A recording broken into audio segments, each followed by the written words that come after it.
ሀገር ለማፍረስ በተጠነሰሰ ሴራ ምልምል ተዋናይ ተመርጦ ምች በረም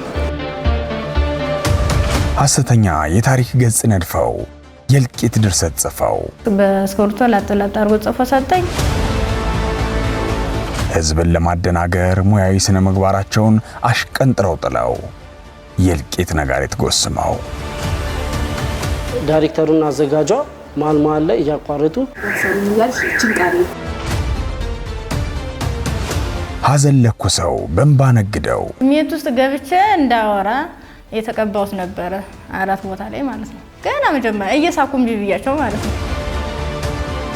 የጥላቻን ሰይፍ ስለው በአብሮነት የተጋመዱ ህዝቦችን ደም ለማቃባት ወጥነው ከብርቱካን ተወዳጅተው እንዲህ ሲወረውር ከፍ ብሎ ሄደ። ህዝብና መንግስት የሰጣቸውን ሀገር የማገልገል ኃላፊነት ለእኩይ ዓላማ ለማዋል የታተሩ ጥቂት የጥፋት ቡድን ሐሳብ አራማጆች ከሚዲያ ተቋማት በውጭ ሀገር እስከሚኖሩ ቡድኖች በቅንጅት የተሳተፉበት ሀገር ለማተራመስ የተቀናጀ የብርቱካን ያልሆነ የብርቱካን ታሪክ ላይ የተጠነሰሰ ሴራ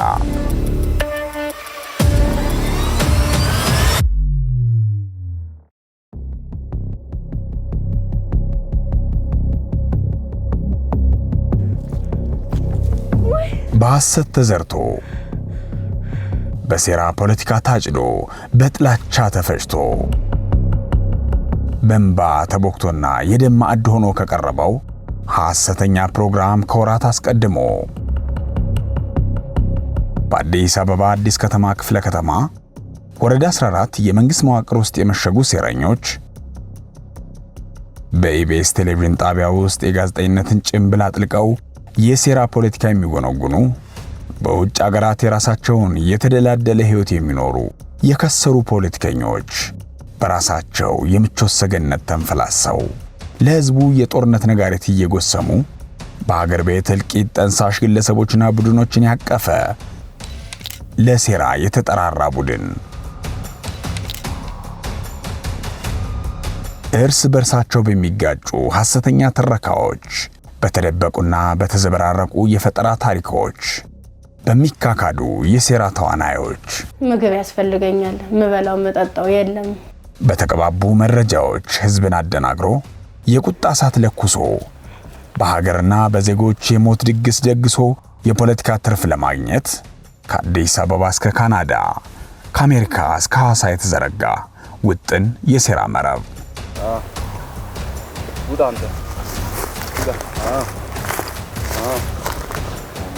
በቃሪ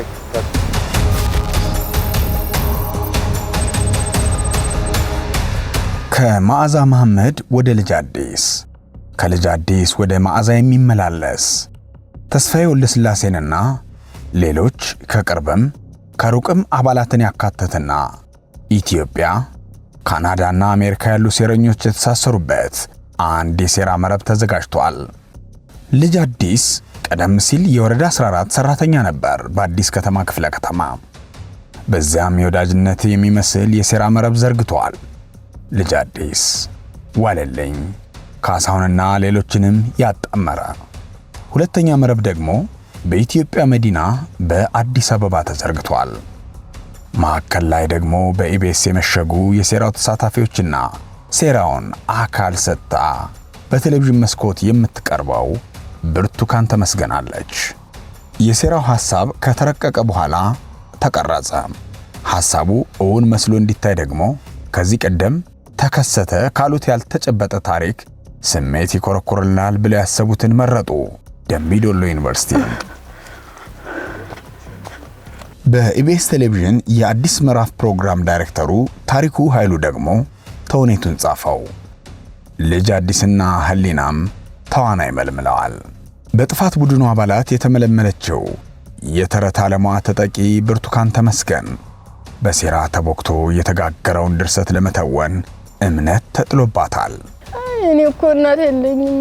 ለዚህ ደግሞ በአዲስ ከተማ ክፍለ ከተማ ወረዳ 14 ሰራተኛ የነበረው ልጅ አዲስ አጥናፉ እንዲሁም የወረዳው ሰራተኞች ዋለልኝ አለማየሁና ግብረ አበሮቹ በህገወጥ መንገድ ለተረት ዓለሟ ብርቱካን መታወቂያ ቸሯት። አዲሱ ገበያ ለላክሽ ኤጀንሲ ያለኝ እሺ ካሳውና ያለ ብለሽ እንዳትይ ስለዚህ ሂጂና ቀጥታ ዋና ዳይሬክተሩን ሄደሽ አናግረሽ የህክምና ማስረጃ እንዲህ ስለተታመምኩኝ እና ጤና መድን ለወጣ ጤና መድን ደግሞ ያለ አይዲ አይቻልም ብለዋልኝ። ስለዚህ ባጋጠመኝ የጤና ችግር ምክንያት ጤና መድን ማውጣት ስላልቻልኩኝ የቀበሌ መታወቂያ አምጥ ስለተባልኩ እንደሱ እንድተባበሩ ፈልጌ ነው ብለሽ ዶክመንቶችሽንም የህክምናም የትምህርት ቤቱን አስገቢ አለኝ። ቀደም ተከትሏን ይዤርኩ ቀጥታ ለቀጣይ ያለው ለመታወቂያና ስርጭት ቡድን አለ ኦሬዲ ደብዳቤው ወደዛ ሽፍት አደረኩ። ካሳው ምንድነው ይሄ ፋይል የለችም ያለ ፋይል መታወቂያ መውሰድ ትችላለች ብዬ ጠየቅኩት። የሚመዘገብ ሰው ግዴታ ስለሆነ ማለት ነው። ከዛ እሷ ጥቃት እንትኑን ጉዳተኛ ነው ጥቃት ደርሷል ደምቢዶሎ ዩኒቨርሲቲ ላይ ተጨማሪ ታካሚ ናት የልብ ታካሚ ናት። ስለዚህ አገልግሎት ይውሰድና ሌላ ቀን ፋይል እንፈልጋለን። የጽህፈት ቤት ኃላፊ አቶ ካሳሁን ኃይሌ ያንን ነገር ኮንፊርም አድርጎ ያለውን ሁሉ ከበር አድርጎ ቀጥታ አንተ አሻራ ስጥና ሌላውን እኛ ጋር ያለውን እንጨርሳለን፣ ያለውን ሂደቱን አሰራሩን እዛ ጋር ያለውን የጎደለውን እንሞላለን ነው። አሻራ ሰጠው። አሻራም ከሰጠው በኋላ የተወሰነ ጊዜ ቆየ ረብራ። ከዛ በኋላ አሻራ ተቀበለ። ልጅቷ መታወቂያ ወሰደች። መተሽ መውሰድ ትችያለሽ ተባልኩ። ቀጥታ መጥቼ ወሰድኩ። እሱ ከተሰጠኝ በኋላ ነው የሆነ እንኩሽኩሾቹ ጀመሩ። ያው ስራው የተጀመረ የዛኔ ነው እንጂ አሁን አይደለም። በዶክተር ዘነበ ደስታ ስም በወረዳው የሚገኘው ሰነድ ደግሞ በህገወጥ መንገድ ለብርቱካን ተመስገን የመታወቂያ አድራሻ ሽፋን እንዲሰጥ ተደርጓል። ዶክተር ዘነበ ቀደም ብሎ ቤታቸውን ሽጠው የመኖሪያ አድራሻ ቀይረዋል። ይሁን እንጂ ፋይላቸውን በወቅቱ አለመዝጋታቸውን ተከትሎ የወረዳው አመራሮች ለህገወጥ ዓላማቸው ማስፈጸሚያ ያደረጉት እኔ ፋይል ላይ እኔ ማቀው እኔ ያስመዘገብኩት 6 ሰው ብቻ ነው። የቤት ዘመዶቼ ማለት ነው እና የቤት ሰራተኛችን ማለት ነው። ከዛ ውጪ 14 ሰው ብርቱካን ተመስገን የሚልም ስም አለ እዛ ውስጥ በ7ኛ ተራ ቁጥር ደረጃ ማን ነው በ8ኛ 14 ሰው ነው የተመዘገበው። እንግዲህ ከዛም ሊያልፍ ይችላል። እኔ መዝገቡን ፋርዘር ማየት አልቻልኩም። ይሄ በጣም ያስጠይቅ ስራ ነው። የወረዳ 14 አመራርና ሰራተኞች ካሳሁን ኃይሌ፣ ዋለልኝ አለማየሁና የቀድሞ ባልደረባቸው ልጅ አዲስ አጥናፉ በጭምብል የተሸፈነ ሌላ ማንነት ከተላበሰችው ብርቱካን ተመስገን ጋር መከሩ። በወረዳ 14 የመሸጉት የጽንፈኛ ተላላኪዎች ውጥናቸው በተቃና ሁኔታ መሄዱን ሲያስተውሉ ወደ ቀጣዩ ምዕራፍ ተሸጋገሩ። በሀገር ቤት ተመልካች አለው ብለው ባሰቡት የቴሌቪዥን ጣቢያ ይህ ሴራ ጠንስሱን በጋራ ከጠመቁ ሴረኞች ጋር ወደ ሥራ ለመግባት አወሩ። ልጅ አዲስ ካናዳ ለምትኖር ወዳጁ ደወለ። እርሷ በተራዋ አሜሪካ ለሚኖረው ተስፋዬ ወልደስላሴ፣ ተስፋዬ ወልደስላሴ ደግሞ ለመዓዛ መሐመድ።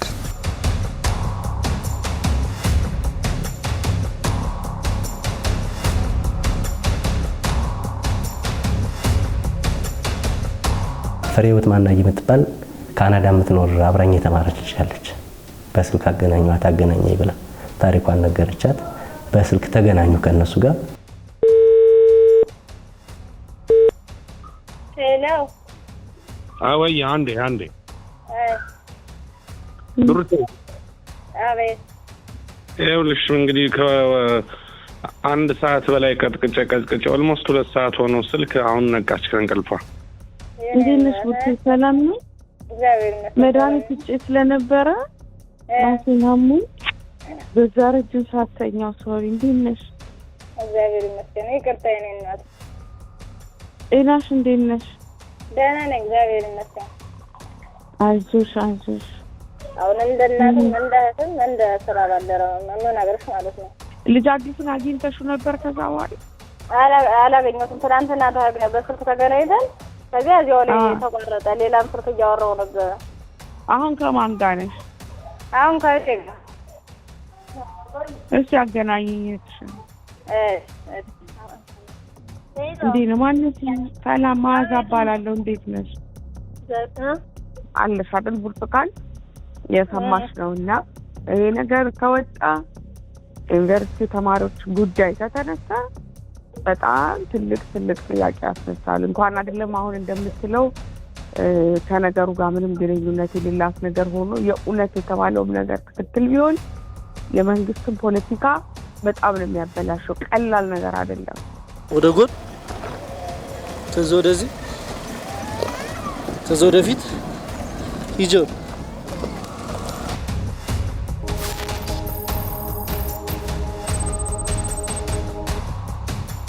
ብርቱካን ታሪኳ ሌላ እውነታው ሌላ፣ ስምና ግብር ለየቅል ነው። የጋዳዊ ኑሮዋ እውነታ እንዲህ ነው። ያለ ህይወት ነው የምኖረው። ዘና ብዬ ከዓመት አንዴ ነው እህል የማዘጋጀው። ሽሮ በርበሬም እንደዛው ዝንጥ ብዬ ነው የምኖረው። እኔ ቡና ባንክ ነው የምሰራ። ኮልፌ አጠና ተራ ቅርንጫፍ የደንበኞች አገልግሎት መኮንን 3 የሚባል ፖዚሽን ነው ያለው። እንደዛው እኛንም ማገለግል ባንኩ አሪፍ ይከፍለኛል። ለኔ የሚያንሰኝ አይደለም። ለቤተሰብ ማስተዳደር በሱ ነው። ስለዚህ ኢኮኖሚ ችግር እንደሌለ ሁሉም ያውቃል። ተከራይተን የምኖርበት ያውቃል። ምን ደረጃ እንደምንኖር ችግር እንደሌለብን ያውቃል። ጥሩ ኑሮ እንደሆነ ነው የማውቀው። እሱ ሰርቶ ነው የሚገባው። ጋግራ ነው የምትበላው። ምንም ቤት ውስጥ የሚቸግራት ነገር የለም። ስለዚህ እንደዚህ አደባባይ የሚያስወጣ ችግር አልደረሰበት።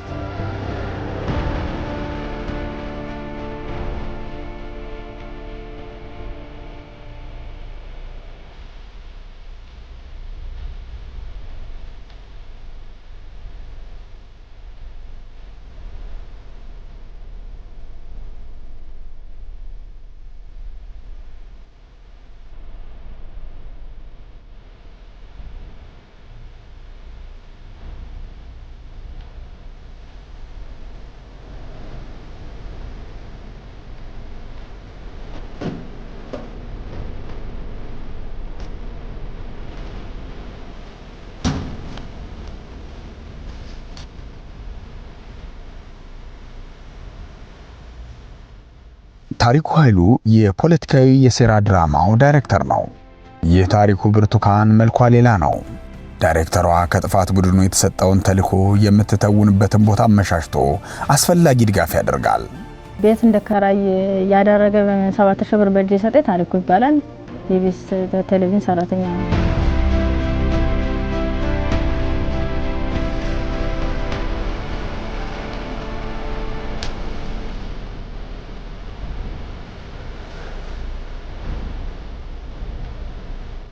ከዚያም በአዲስ አበባ ከተማ ነፋሻማ ወደ ሆነው ፈረንሳይ ለጋሲዮን ሰፈር ጉራራ በተባለ ጫካ ውስጥ ወስደው ለዚሁ ስራ ቀድሞ በተመረጠችው ተዋናይ አማካይነት የደንቢዶሎ ጫካ በማስመሰል ቀረጻ ያከናውናሉ።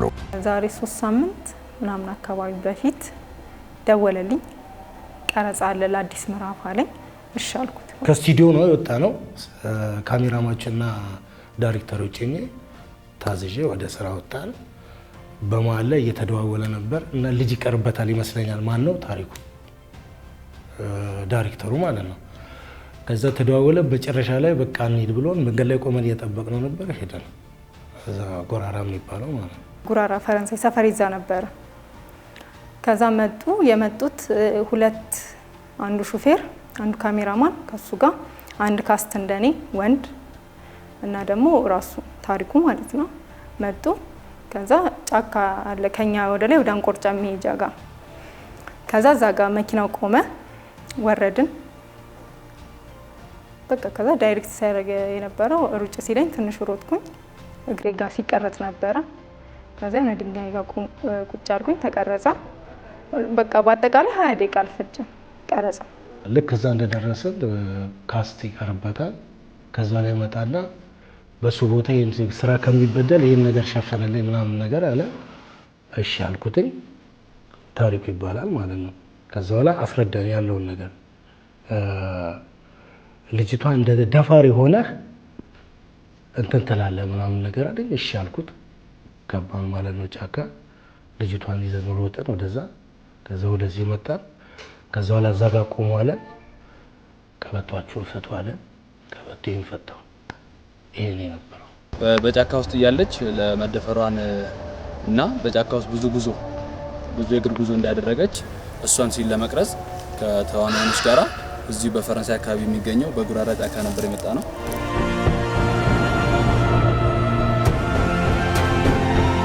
በወረዳ 14 የተጀመረው የብርቱካንን የመንታ መልክ ግንባታ ስራ በኢቢኤስ የቴሌቪዥን ጣቢያም የተሰጠው ትኩረት ቀጥሏል። በጣቢያው የአዲስ ምዕራፍ ፕሮግራም ዳይሬክተር የሆነው ታሪኩ ኃይሉ ብርቱካንን ለቀረጻ ማዘጋጀቱን በትጋት እየተወጣ ነው። ለፖለቲካዊ ትወና ዝግጁ መሆኗን የተመለከተው ታሪኩ ቀደም ሲል ተመዝግበው ተራቸውን እየተጠባበቁ ከሚገኙ ሌሎች ባለታሪኮች ለብርቱካን ተመስገን ቅድሚያ ሰጠ። የፈጠራ ማንነቷን በማላበስ በውሸት ላይ የተመሰረተውን ታሪክ መስራት ጀመረ። ታሪኩን የሰጠኝ በጀን የሰጠኝ እዚህ አይደለም እዚያኛው ነው፣ እቤቴ ነው ስለማመድ የነበረ። ባለቤትሽ እንዳዩ ደብቂ እኔና አንቺ ብቻ ነን ሚስጥሩን መያዝ የምንችል ብሎ ቃል ገብቶልኝ ስለነበር አልጋ ውስጥ ነበር ያስቀመጥኩት የነበረ። ተከራይታ ትኑር አትኑር ማቆ ነገር የለም። ሚስቴ ናት፣ ቤቱን አላውቅም። እዚህ ጋር ምላሽ የሚሹ ነጥቦችን እናንሳ። ስለሚከናወነው ቀረጻ የብርቱካን ባለቤት እንዳያውቅ የተደረገበት ምክንያት ምንድን ነው? ብርቱካን ቤቴ ነው ብላ ያሳየችውን የምትቀረጽበትን ቤት የተከራየው ማን ነው? ስለተቀረጸው የብርቱካን ታሪክ እውነተኛነት ጉዳይ እንኳን አለመግባባታቸው ስለምንድን ነው? 7,000 ብር እንደሰጠኝ ቤት መከራየቴን እንደ ማረጋገጫ ቀጥታ ኢቢኤስ ሄድኩኝ። ተከራይቻለሁ ብዬ ያንን 3,000 ብር መልሼ ይዤ ሄድኩኝ። ይዤ በሄድኩበት ሰዓት ተከራይቻለሁ ቤቱን አብረን እንሂድና እንየው ግቢውን አልኩኝ። አምጥቼ አዩት። ካዩት በኋላ ኢቢኤሱ ማለት ነው ታሪኩና ሌላም ሰራተኞች አሉ አብረው መጥተው አይተውት ግቢውን ቸክ አድርገው ሄዱ። በሌላኛ ቀኑ ነው ለቀረጻ የመጡ። የብርቱካን የፈጠራ ታሪክ እንዲሁ በድንገት ተገኝቶ እየተሰራ አልነበረም። ብርቱካን አዲስ ማንነት ተላብሳ ያልሆነችውን ሆና ያልኖረችበትን ህይወት ያልደረሰችበትን ስፍራ እየጠቀሰች የተጻፈላትን ታሪክ ተረከች። ቆሰልሁ፣ ተተለተልሁ፣ ተጨቀጨቅሁ፣ ተራብሁ የሚሉና ሌሎች ተስፋ አስቆራጭ የፈጠራ መከራዎችን ባዞም በዋጅባ በመርዝ በተለወሱ ቃላት ከሽና ተወነች። የህዝብ ስሜትን ኮርኩረው ቁጣና ቁጭት አቀጣጥለው ሰው ወገን ለይቶ እንዲጣላ በአብሮነት ለዘመናት የኖረውን ህዝብ በማናከስ ለጊዜያዊ የርካሽ የፖለቲካ ትርፍ በኢትዮጵያ ምድር እልቂት እንዲቀጣጠልና በዚህም በሀገሪቷ እየታየ ያለውን ሰላም ለማደፍረስ በከፍተኛ ሁኔታ ጥረት አደረጉ።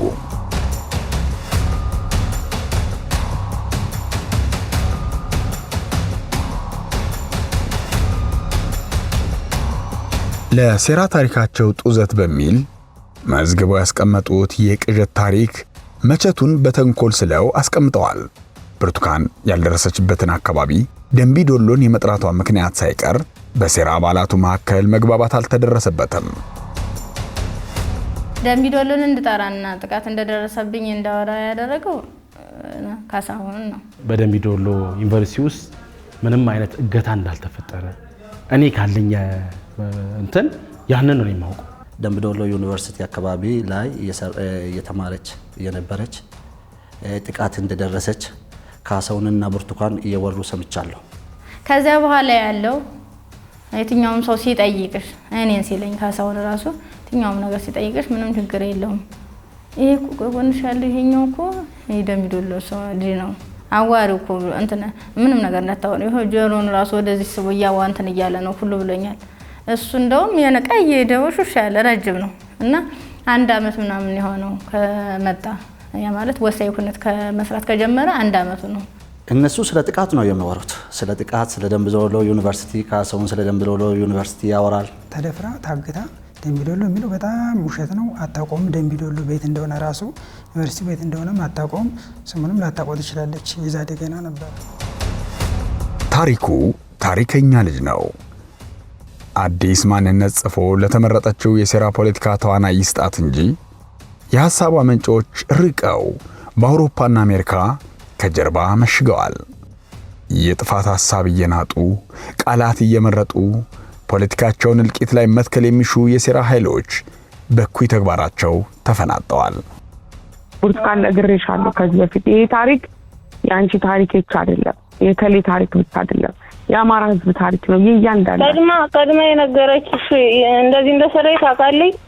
ኢቢኤስ ላይ ከቀረበች በኋላ ምንድነው ማታውቀው? እሺ ኢቢኤሶች መጥተው ቀርጠዋታል። እኔ በግልጽ ነው የምነግርሽ፣ እንደ እህት ነው የምነግርሽ። መደበቅ አለብሽ፣ መደበቅ አለባት። ይሄ ሚዲያ ላይ ታወጣ ሳይወጣ ነግሬያታለሁ። ሚዲያ ላይ ከወጣ መንግስት ይገልሻል ብያታለሁ። ይሄ የመንግስትን ትልቅ ፖለቲካ ነው የሚያበላሸው፣ ቀልድ አይደለም። ከኢትዮጵያ እስከ አሜሪካ የአሜሪካ መንግስት እኮ ያውቃል ይሄን ጉዳይ። ቀልድ መስሎሽ ነው? እግዚአብሔር ምስክሬ ነው። እኔ በልጄ ነው የምምለው። የአሜሪካ መንግስት ድረስ አሳውቀናል እኮ እኛ። ይቺ ልጅ በቃ እኮ እህታችን የጋራ ታሪካችን ናት ብለን። ስሜ ብርቱካን ተመስገን እባላለሁ። ድራማ ነው ብለው ያሰሩኝ የምትለው ብርቱካን ተመስገን ድራማ ላይ ትክክለኛ ስሟን የጠቀሰችበት ምክንያቱ እውነተኛ ታሪኬ ነው ብላን የቀረጽናት የሚሉት ታሪኩ ኃይሉና ረዳቱ ህሊና ታረቀኝ ደግሞ ብርቱካን ታሪኳን ስትነግራቸው በየመሃሉ እያስቆሙ የምትነግራቸውን ታሪክ እየጠረቡ ቃላት እየቀየሩ ስሜት የሚቦረብሩ ጥላቻ የሚቆሰቁሱ ጭካኔን የሚያገኑ ቃላት እንድትጠቀም ማድረጋቸው ለምን ይሆን የሚል ጥያቄ ያስነሳል። የድርሰቱን ዓላማና ግብ የሚገልጥ የሴራ ሰንሰለት እንድንመረምርም ይገፋናል።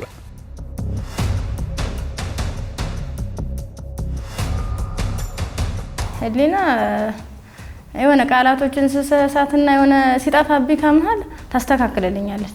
ህሊናና ታሪኩ ዳይሬክተሩና አዘጋጇ ማል ላይ እያቋረጡ እሷ ካወራች በኋላ እንደዚህ በይ እያሉ ያወራት ነበር። እንዴት መሰለሽ አሁን ታሪክ ወደ አንቺ ስለሆነ ስለነሱ ትሄድኛለሽ፣ ግን አንቺ ላይ የተደረገውን ነገር በደንብ መስለው ፈለጉኝና አምስተኛ እንደነበርሽ ምን እንዳደረጉሽ ደግሞ በደንብ ንገሪኝ። አምስተኛ ላይ ነበርኩኝ። ከዛ አምስተኛ ላይ ልክ ልብሳችን አውልቀና ነበር የጠበቀን የነበረ ወረፋችን እስኪደርሰን ታኛን ቃሏ ራሷ ማለት ነው ያደረጉን ከሚል የተሻለ ደፍሬ ብለሽ ብትገልጪልኝ ጥሩ ለቲቪ ስለዛ ምን እንደነበር አሁን በቀዳም ተከተል ንገሪ። ግን እንደዚህ አምስተኛ ላይ ተደፈርኩ ተደፈርኩ እያልሽ እችን ቃል በዚያ ልክ መጀመሪያ አሰልፈውን ስለነበረ ሶስቶቹ አራቶቹ ተሄዱ በኋላ እኔ አምስተኛ ላይ ነበርኩ። በአምስተኛው ሰዓት ላይ ምንድነው ታኛለኝ ምች በረም ሁለቱን ጉንጭሽ መታ በቦታው ማስተዋል የነበረብኝ ነገሮች ያው እኔም እንደ ባለሙያ ከጀርባ ሆኜ እየጠየቅኳት ብዙም ማለት ማረጋገጫ የሚፈልጉ ሚስ ያደረግናቸው ምንድነው ማስረጃዎችን ሚስ ያደረግንበት እንትን እንዳለ ይገባኛል። ከዚህ ጋር ነው እንደው የበጠሱት እንዲህ ሲወረጉን ስለማይታያቸው ማለት ነው። እንዲህ ሲወረጉን እፍ ነው ያለ በቃ ቤት እንደሄደም መስካውንም ያኔም ራሱ አላገኘ ነው። እንዲህ ሲወረጉን እፍ ብሎ ሄደ። ካንገት በላይ አልተገኘም ጭራሽ። አዎ ቀጥታ ማለት ነው እንዲህ ሲወረጉን ማለት ነው። እንትኑ ጥቃቱ ደርሶባትኝ አንገቷ እፍ ያለበት ምክንያት የተቆረጠበት እሷ ናት የነገረችኝ ህሊና ማለት ነው። እንዲህ ሲመታ እንዲህ ሲወረወር ቀጥታ እፍ አለ። ግራ ቀኝ ሄድ አይታወቅም። እንዲህ ሲቆረጥ ሲመታ እፍ አለ የሚለውን እሷ ናት እንድል ያደረገች። ራሷን በግሏ በመንግስት ዩኒቨርሲቲ መደበችው ምናባዊቷ ብርቱካን ሲያሻት ሐረማያ ዩኒቨርሲቲን ሲያሻት ደግሞ ደምቢዶሎ ዩኒቨርሲቲን እየጠቀሰች ታወናብዳለች። እውነታው ግን በሐዋሳ ዩኒቨርሲቲ በግሏ ለመማር የሞከረች ናት። ይህንኑም ማጠናቀቅ አቅቷት ያልተቋጨ የዩኒቨርሲቲ የትምህርት ጅማሮ ነው ታሪኳ። በሴራ ቡድኑ ባለ ታሪክ ብርቱካን የሐሰት ታሪኳ ዙሪያ የተዘጋጀውን ፕሮግራም ለተመለከተ ይዘቱ አንኳር ለሚባሉ ጥያቄዎች እንኳን መልስ የማይሰጥ ወሳኝ መረጃዎችን የዘለለና ያደበሰበሰ ይልቁንም ድብቅ አጀንዳ እንደተሸከመ ጥርጣሬ ያጭራል። የዩኒቨርሲቲ ተማሪ ነበርሁ። እኔና የክፍል ጓደኞቼ በታጣቂዎች ታግተን ተደፍረናል። ታጣቂዎች በስለትና በብረት ማህፀኔን ጨቅጭቀው ጭንቅላቴን ከፍተውታል፣ ፈቅፍቀውታል፣ ፊቴን በምላጭ ተልትለውታል። ወላጆቼን በልጅነቴን ያጣሁት የኔ የምለው ወገን የለኝም የምትል አንዲት ባለ ታሪክ ስትመጣ ግራ ቀኝ ሳይሉ ቀርጾ ለአየር ማብቃት ከጀርባ የተጠመደው ሴራ ምን ይሆን? እንኳን ደህና መጣሽ። ማሳያ የሚሆኑ ጥያቄዎችን ላዘጋጆቹ እስኪናንሳ። ምንም አይነት ማስረጃ የለንም ደምቢዶሎ እንደተማረች። ደምቢዶሎ ዩኒቨርሲቲ ስለመሆኗ ለማጣራ ሙከራ ያርጋለው ምንም አይነት መረጃ አላገኘውም። ኮንፊውዥን ከመፍጠር አንፃር ግን ልክ ነው። ይሄ ቶታሊ ኃላፊነት የጎደለው ተግባር ነው። ምክንያቱም ቢያንስ የኛ ተማሪ መሆኗን ከኛ መረጃ መውሰድ ነበረባቸው። እንዴ አይነት ተማሪ ከናንተ እንደነበረች እንዲ ብላለችና ምንድነው የምትሉት? ምን አለ ማለት ነበረባቸው። ስለመደፈሯ ፖሊስ ማስረጃ አላጣራውም። ስለመደፈሯ ምንም የሐኪም ማስረጃ አላገኘም። ከተፈቀፈቀች ጠባሳ መኖር ነበረበት። እዚህ ጋናት ላይ ከተፈረከሰች የተሰፋ ነገር መኖር ነበረበት። ለመሆኑ የፖሊስና የጤና ምርመራ መዝገቧስ ምን ያሳያል? በታካሚዋ ላይ ምንም አይነት የጭንቅላት ጉዳትም ሆነ ጠባሳ የለባትም ሲል በሪፖርቱ ላይ በጉልህ ይታያል። ሪፖርቱ ሲያጠቃልልም ፊቷም ጉንጮቿም ምንም አይነት ጉዳት ያልደረሰበት መሆኑን ያመለክታል።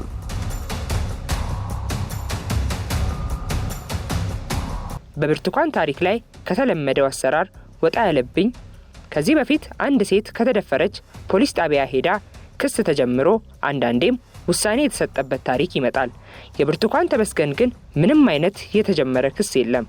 አንድ ባለ ታሪክ ጉዳት ደረሰብኝ ካለ ጉዳት የደረሰበት ቦታ ለምሳሌ አይን፣ ጆሮ፣ ራስ፣ የቁስል ለምጥ ካለ በካሜራ ተለይቶ ይቀረጻል።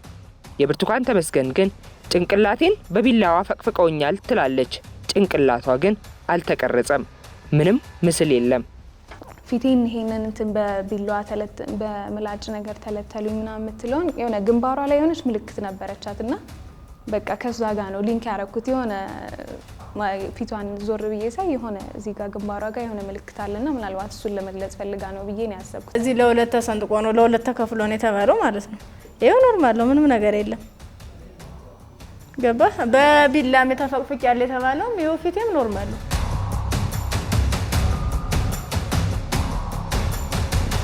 ፕሮግራሞችን አይተን እኛ ሀሳብ ኮሜንት ነው የምንሰጠው። ስራችን እንደዛ ነው። ሪኮመንዴሽን እንሰጣለን። ከዛ ውሳኔ እንዲሰጡበት ብለን ያንን ያነሳናቸውን ኢሹዎች እንዲህ ሊያስነሱ ይችላሉ የሚለው ሪፖርት ጽፈን ልክ ምንድነው የሚደረገው ትክክል አይደለም እያሉ ነው፣ ስለዚህ ማስረጃ ይምጣላቸው ተብሎ ያዘጋጀው ፕሮግራሙ ሰውዬ ይጠየቃል። በፍጹም የሚታይ ጠባሳ ምንም አይነት ጠባሳ የለም። ምክንያቱም ሚስቴ ናት፣ አብረን ነው የምንኖረው። አብረን 2014 ተጋባን፣ አሁን 2017 ነው። ኦልሞስት 3 አመት ሆኖናል። ከ3 አመት በላይ ሆኖናል። እንግዲህ ፊልሙ የተሰራ መች ነው እንግዲህ መቼ ሆነ አይታወቅም። ከኔ ጋር እየኖረች እንዴት አይነት ፊልም ነው የሚሰራ? እንዴት አይነት ተደፈረች ነው የሚሰራ? እንዴት አይነት ለ6 ተደፈረች ታገተች ነው? ይህ በጣም ግራ ነው የሚያጋባ። ምክንያቱም ሚስቴ ናት፣ አብረን ነው የምንኖረው። ይህን ሁሉ ህጸጽ፣ ይህን ሁሉ ክፍተት የተሸከመው በሐሰተኛ ታሪክ ላይ የተመሰረተው የፖለቲካ ስካር የታየበት ዝግጅት በዳይሬክቲንግ በካሜራ ጥበብና በእንባ ተከሽኖ መጋቢት 14 ቀን 2017 ዓ.ም በቴሌቪዥን ተሰራጨ። ለዚያውም የድርጅቱ የህግ ክፍል አይቶ መተላለፉን እንደማይደግፈው ገልጾ ቁስል ምናምን ሲሆን ያው ይታያል አይደለ? ጠባሳው ይወጣል ምናምን። እሱ ነገር ስላልነበረኛ የምናየው ነገር ስላልሆነ እውነተኛ እና ትክክለኛ ሀሳብ አልመሰለንም። ከዛ በወቅቱ እሱን ሀሳብ ተናግረናል። የሚዘገንን ከመሆኑ ብዛት የተነሳ ጭራሽ እንደውም ፊልም ነው እንዴ አክቲንግ ነው እንዴ የሚያስብል ሁላ ሰው ልጅ ለምን በዚህ ልክ ሊሆን ይችላል? በቃ ስጠይቄ ነበር። እንዴት? ለምን? ዋይ ምን? ለምን? ምን ተፈልጎ? እስካሁን ያልተመለሰልኝ ጥያቄ ነው ለራሴ። ምን ማለት ነው ይሄ? ምንስ ይፈጥራል? ኮሚኒቲ መካከል ነገ ምንድነው የሚፈጠረው? በዚህ በተነሳ ግጭት ቢፈጠር ምንድነው የሚዲያ የሚጠቀሙ? የሚዲያ ሚናስ ይሄ ነው ወይ መሆን ያለበት? ይሄ በጣም አስደንጋጭ አስጠሊታ የምልበት ምክንያት የሰው ልጅ በዚህ ልክ አንድን ጥቅም ለማግኘት በዛ ርቀት ብዙ ሰዎችን በዛው እየጎዳ ዋጋ እያስከፈለ ሄዷል የሚለው ነገር ተረድቼበታለሁ።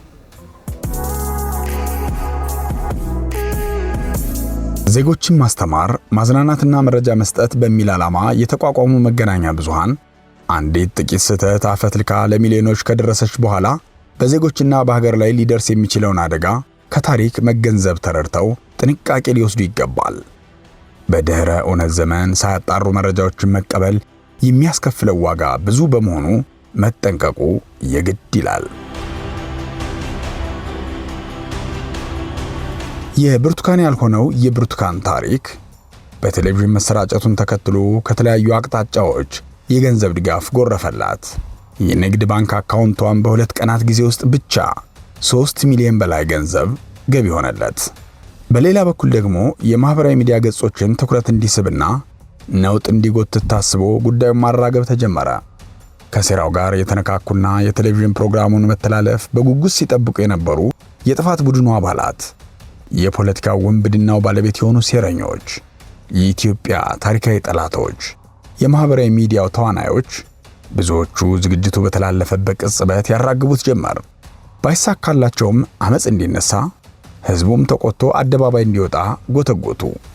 ሚዲያ ላይ ተለቆ ሲያዩ አረ ብርቱካን የምትባለው እንደዚህ አየዋት፣ እሷ ነች አይደለችም ነው ያለኝ። አሁን እቺ ነግሬ ነበር እንድትታገዝ ነግሬ የነበረችው ግለሰብ እሷ ነች በስልክ ነው እሱን ያወራነው።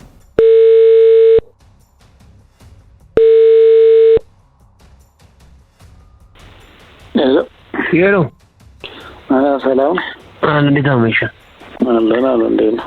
ይቅርታ ከመሸ በኋላ ደወልኩኝ። ችግር የለውም። እንዴት ነው ግራ ገባኝና ተዘጋግኩ። አሁን ራሱ ቲክቶክ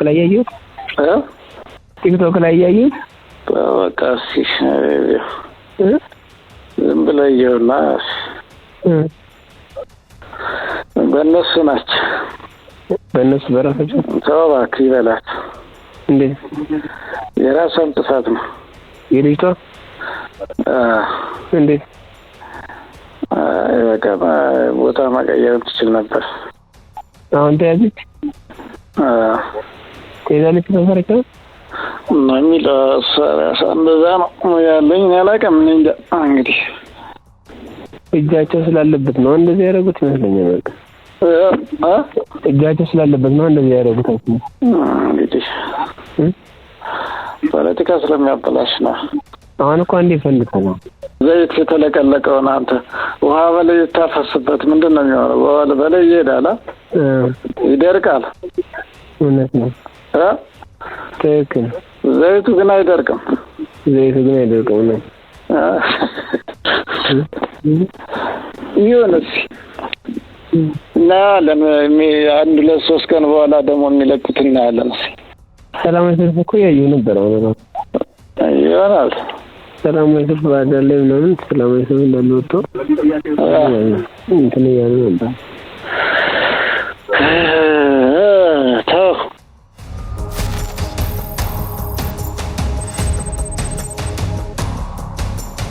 አሁን የሴራው ሰንሰለት ከሽፏል። እንዴት ነው የሚሻለው? ከዚህ ሁሉ አዘቅት የማወጣበት በምን አይነት ሁኔታ ነው? አሁን እኮ በዚህ በታምር አሁን እኔ እንደ እናት ስላየሁት ስትጨነቂ ጭንቀቴን ሁሉን አጋሬ ስለሆንሽ ነው ይሄንን ምስጢሩን የምንል እውነታውን ማለት ነው። ለባለቤቴ ግን ይሄን ሁሉ ታሪክ አላወራሁት። ምክንያቱም እሱም ባዳ ስለሆነ ነገ ወዲያ ምን እንደሚፈጠር ስለማለው ትክክለኛውን ማውራት አልፈለኩም። የተበላሸ ፖለቲካ ነው። ጊዜው እስኪወጣ ድረስ ድምጿን አጥፍታ የምትደበቅበትን መንገድ አዘጋጁ፣ እናዘጋጅልሽ እንችላለን። አንደኛኛ ፖለቲካውን እንረዳለን፣ የመንግስት ኢንተረስትም ይገባናል።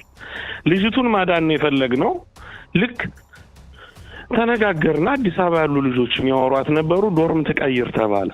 ስጋት ይኖራል ብለን ስላሰብን ለሷም ቀጣይ ጥቃት ይደርስበታል ሚስጥር ስለምታወጣ ማን እንደሆነ ጥቃት ይደርስባታል ከማለት ሐሳቢ ነው ኖርማሊ እንትን ያልነው ማለት ነው።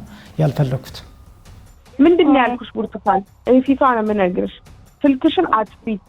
ገና ይሄ ነገር የወጣ ደቂቃ ላይ እኔ ልደብቅሽ አላልኩሽም? ወደ ደብረ ብርሃን ልላክሽ፣ ምንም ነገር አያስፈልግሽም። ያለሽበት ገንዘብ አላክልልሽም። ተልኮላታል ገንዘብ ብዙ ብር አይደለም፣ 5000 ብር ሰው አምጥቶ እንዲያቀብላት ከዛ በኋላ 5000 ብር ሰው መጥቶ አቀብሏታል። ተስፋዬ ወልደ ስላሴ የሚባል አማራ ብዙሃን መገናኛ ድርጅት አብረን ስንሰራ የማውቀው ከ10 ዓመት በፊት ማለት ነው አሜሪካን ሀገር የሚኖር የቀድሞ ባልደረባ ያለ እሱ ደውሎልኝ የተወሰነ ፍራንክ ልላክልህና እሱ እንድታደርስልኝ ፈልጌ ነበር አለኝ። ከኔ አካውንት ስሙን አላስታውሰውም ተስፋዬን ያውቀዋለሁ። አካውንት ላከልኝ በቴሌብር ልኬለታለሁ ብዬ ላኩለት። ገንዘብ ላከልኝ። ገንዘብ ተላከልኝ። ትንሽ ቆይቶ ደወለና ደረሰህ ወይ አለኝ። አዎ ደርሶኛል አልኩት። እሺ የምትገኝበትን ስልክ ላክልህ ደውልና ያለችበት አቀብላት አለኝ። ስልክ ላከልኝ። የተላከውን 5000 ብር አወጣው። ደወልኩላት። ያለችበት አካባቢ የጤና ቢሮ መስመር ላይ ነበረችና እዛ አካባቢ ደውዬላት ገንዘቡን አቀበልኩ። በብርቱካን የውሸት ታሪክ ላይ ከሚሽከረከረውና ወደፊትም ወደ ኋላም ብዙ የሚተረተር ሴራ ያለበት ታሪክ ነገም ሌላ ሊገለጥ የሚችል እውነት ሊኖር ይችላል። የሴራ ቡድኖቹ ደግሞ ነገም በሌላ ገጽ ታሪክና ታክቲክ ቀይረው ሲመጡና የትርምስ ማዕድ ሲያቀርቡ ኢትዮጵያውያን የጥፋት ደባ የሚሸከም ትከሻን መንፈግ ይኖርባቸዋል። አንድ ቀን ስንቅ ይሆነናል ብለው ከቀበሩት ያልተጨበጠ ታሪክ እየመዘዙም ሐዘን ሊግቱት አይገባም። ይሄ ሁሉ ሂደት ለአንድ ለሆነ ለራስ ጊዜያዊ ጥቅም በዚህ ልክ ርቀት እንደሚካሄድ እኔም አልገመትኩም። ጊዜያዊ ያልኩበት ምክንያት ለምንድን ነው? ውሸት ነው።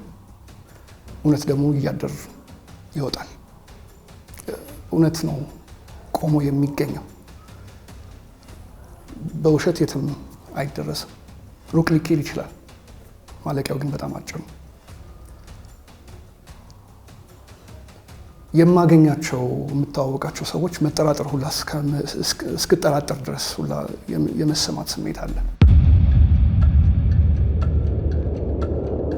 እውነትና ንጋት እያደር ይጠራል እንዲሉ የጥፋት ቡድኑ እኩይ ተግባር ገሃድ ወጥቷል።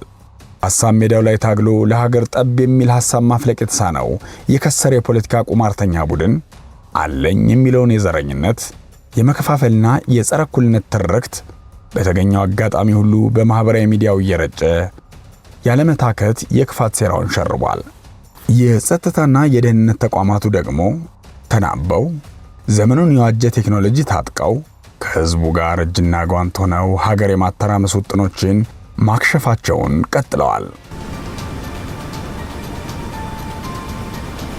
አንድ አይን ያለው ባፈር አይጫወትም እንዲሉ ሀገራችን አንድ ነች። በብዙ ትጋትና ብርቱ ጥረት እንዲሁም ጉልህ ስኬት ከታለመላት የብልጽግና ማማ የመንገሷ ጉዞ እውን ይሆናል። የጥፋት ሥራን በማጋለጥ በህቡ የሚደራጁ ኃይሎችን እግር በእግር እየተከታተለ የህዝብ ሰላም ለማረጋገጥ መንግስት ክንዱ አይዘልም።